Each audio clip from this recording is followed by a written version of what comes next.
Hey YouTube, this is Mark from Northeast Indiana coming to you on a Tuesday afternoon. Glad you could join me November the 7th, 2023.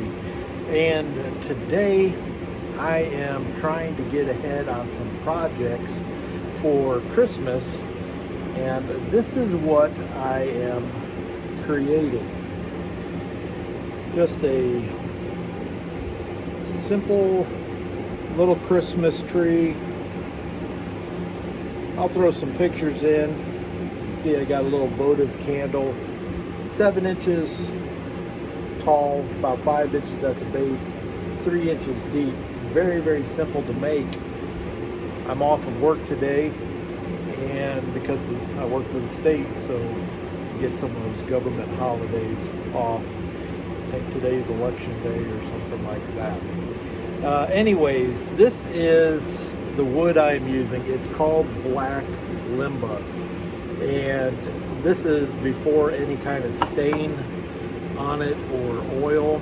And this is the Black Limba natural with some boiled linseed oil on it, and it just makes the contrast really pop. And so that's what I'm using. This is very simple. I'm going to insert some pictures here in just a second of this finished prototype that I've got. And then I've got a couple others on the bench right here that I'm going to work up. Very simple to do. Not going to really walk through and video everything that I'm doing, but I hope you stick around and just kind of see. This is something very simple. You can do this. You don't need any woodworking tools per se. You need a couple hole saw bits. You need a drill or a drill press, something like that, some way to sand, and then you just need access to the little ornaments. Pick these up at Walmart for next to nothing. A little votive candle. You're going to need some form of glue, adhesive, to form the base of the votive candle onto the tree. I use this. It's like a super glue. CA glue is what I think it is called. You put that on there, and then you can hit it with an activator, and it dries instantly. So I'm kind of gonna show you a couple different models after I get done here of what I've created, and just wanted to share this with you because Christmas is a month and a half away, and these are very easy gifts to make. So stick around. I know it's loud in my shop. I've got a heater running. I've got a couple fans going. Just trying to keep the shop at a temperature that's comfortable. So come along. Appreciate it. Take a look at these pictures.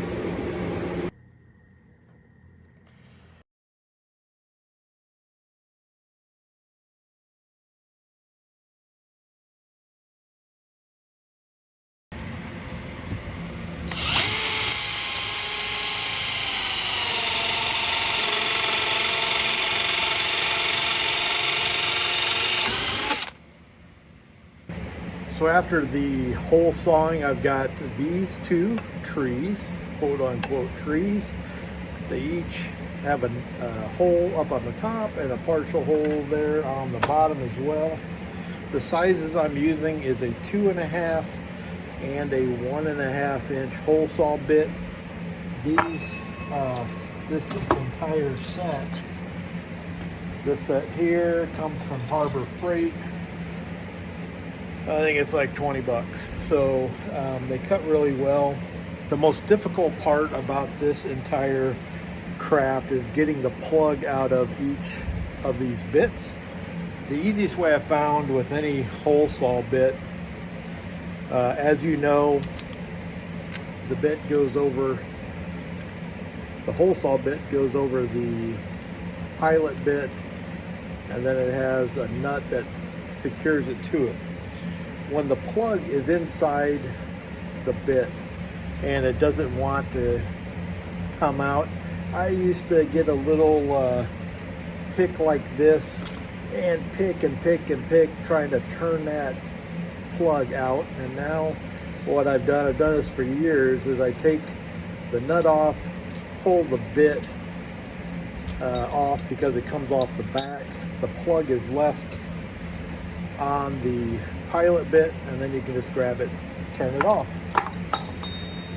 Tip of the day. So anyways, I've got these done. There is minimal measuring. I just have an idea of what I need for the base, and this base is important, so I have an idea of where I want to go. This is about 4 inches down. This is about 2 inches down.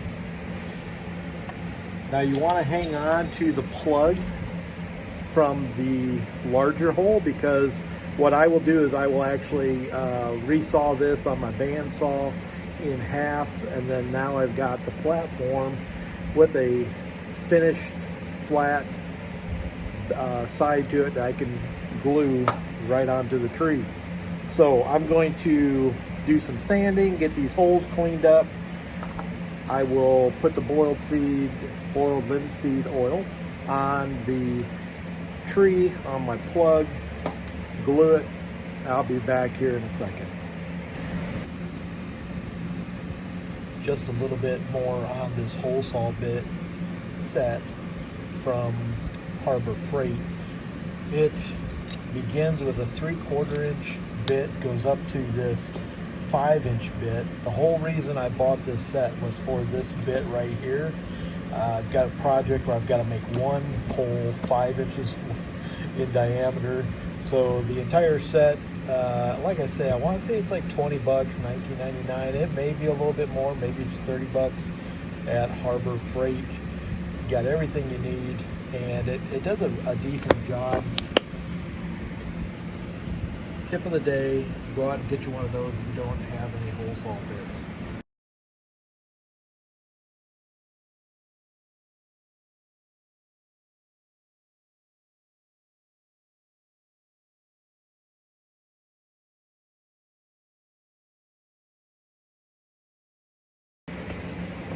All right, so got these sanded. I've sanded the insides of these. I used my palm sander. I used obviously my spindle sander, and I know at the beginning I said you really don't need a lot of tools. These are tools I have. You notice that I use this, I don't know what this is called, a form flexible hand sander. I picked this up at a garage sale for like 25 cents with a few pieces of sandpaper, and bought some extras on Amazon, and it works really well. So you don't need a lot of tools to do this job. You could sand all of this by hand. It's done very easily. Obviously, if you have power tools or something else, it makes it a little bit easier.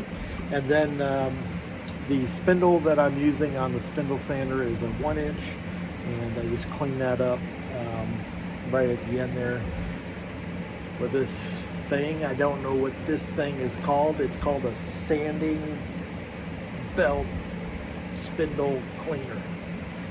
Makes your sanding equipment, your belts and stuff last a little bit longer, keeps them clean. So let me get on to the next step, which is I'm going to resaw the plug, sand that down, and then I'm going to apply boiled linseed oil to these and attach the base. Should be good to go. I will show you how I put some very, very tiny ring hooks. I can't remember what they're called exactly because I am not a woodworker. God. If you've made it this far in the video, I really appreciate it. But I'll show you how to do those. When you got big meat paws, claws like I got, it's difficult to deal with the little stuff. So anyways, let me get to this. Enough chatting. Let's do some finishing. By the way, guys, when I say I've got a small shop, this is one tool. This spindle sander is one piece of equipment that I keep saying, oh, I need to build a base for this thing. I need to build a stand so I could just get it mounted somewhere permanent. I am literally in my garage. You can see that. I've got this, the table saw, the planer. I've got my router table. my bandsaw, my forge, everything on one half of this garage. Over here, I've got the jointer that I have to move back and forth when I need that. So literally, I am working out of just a real basic shop. So you can do this. I know you can. Well, I am afraid that I have said some bad words. I got, let me process this here. How can I exactly say it? I got overconfident, complacent, and wanted to touch up this edge on my big belt sander right there. And I thought, you know, I'm not going to put much pressure on this. I'm just going to touch it up and it broke. Anybody want a broken Christmas tree? I think I might be able to salvage it. I'll probably keep this one for myself. Doggone it. And all the other bad words. This is a zone where swearing may help or not. Guys, I'm telling you, I just live real life, right? Like, there's no YouTuber influencer out there to be like, look what I did, I broke my project. I guess there's a few. And I appreciate those guys that are honest like that, because crap happens. It just does. I can glue it, and I'll use that CA glue, show you what kind of a job it does. Just another twist and turn in the life of Hoosier Piper. Hey guys, Mark from Northeast Indiana with you. This is just a very short video that comes out of a longer video that I just did, where I am demonstrating how to make this Christmas craft project. It's just a little Christmas tree. And in that, I got ahead of myself, got complacent, and I broke my project piece. So I want to show you how I'm going to fix that with CA glue. Just a real simple tip for those of you who may not have used that before. So without rewinding and seeing the grain pattern, can you tell which one was broken?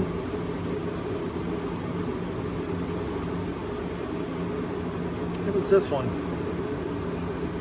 So you can see how it finishes when you sand it, and you do want to sand and get all that glue off of there, because it will show up if you're using a stain or something else, like anything that's going to go onto your wood. That area will not soak up, it will show. So I've got to glue this yet, but I want to show you, you know, no one's going to be able to see it, and it's sturdy. It does a great job. CA glue, use it all the time because I'm no woodworker. So I just hit this on the spindle sander, just a couple passes, and you can see, if you want to go back and check the grain, make sure I'm actually not trying to mislead you, you can see that this glued up really nice. Nobody's gonna know. How are they gonna know? They're not gonna know. They're gonna know. Here's the other one. This is not a crack, that's great. Cool. Cool. Back in the saddle again. Okay, I realized I had the heat going in a couple of those other clips. Hopefully you can hear me. Here's my plug. I just sawed it. Again, nothing critical here. I just eyeballed it. It is not quite in half, but close enough, because these two are not going to be next to each other more often than not. Another tip, if you're sawing something that has a radius to it and has a flat, make sure this flat is on your saw table. Don't try to saw like this, because you're not going to be able to control this. It's going to kick back, it's going to cause injury, your hand's going to go up into the blade. If you have this flat on the saw table as you're going through, you'll be fine. Don't force it, just allow the machine to work. and be safe. I saw a video not too long ago of a guy who is actually skilled by his own admission, and by his channel you can see he's got tons of views and has a wonderful workshop, does incredible work. Just got a little complacent, had something on a radius. I think he was cutting like a little cutting board or something, and didn't have things set up just right, and that piece kicked back and he slowed it. He actually used it as an educational video, and it was incredible to watch. He went frame by frame, and in a 25th of a second how the piece that he had, which was much larger than this, went from being on the saw table to actually striking him in the chest, the face, his hand. It actually injured his thumb, where it bruised significantly, went up as a ricochet, hit the bandsaw and flew across the shop. It all happened in about 4 frames. So again, safety in the shop's a big thing. Not joking around here. Just always make sure you're careful when you're sawing and sanding and doing things like that.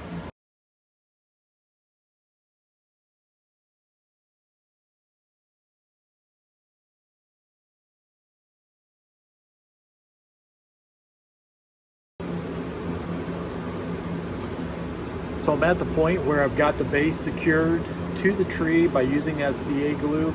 Now, unlike the prototype, I moved these off-center just a hair because I think they're going to look better.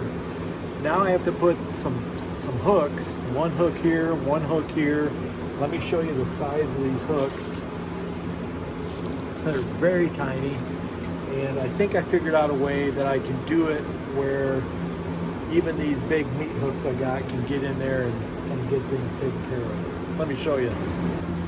So I go and get this tool, this little pick, because these hooks are so tiny and the threads are so fine, and I determine, again, not rocket science here, but I determine exactly where I want that hook to go, and then I just push down and I create, I don't know if that's going to show up, but I just create a little hole to get that hook started. And then I'll do the same up here.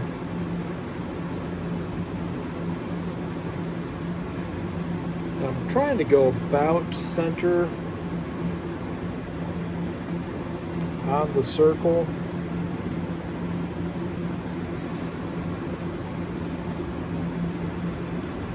There's the little hole I've started, and I'll put these hooks in here. Trying to get this focus. This is how small this hook is. It's very tiny. And you can see it can be a real issue with somebody with big hands.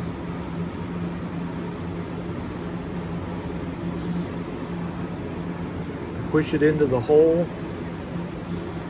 And that's just screwing it in.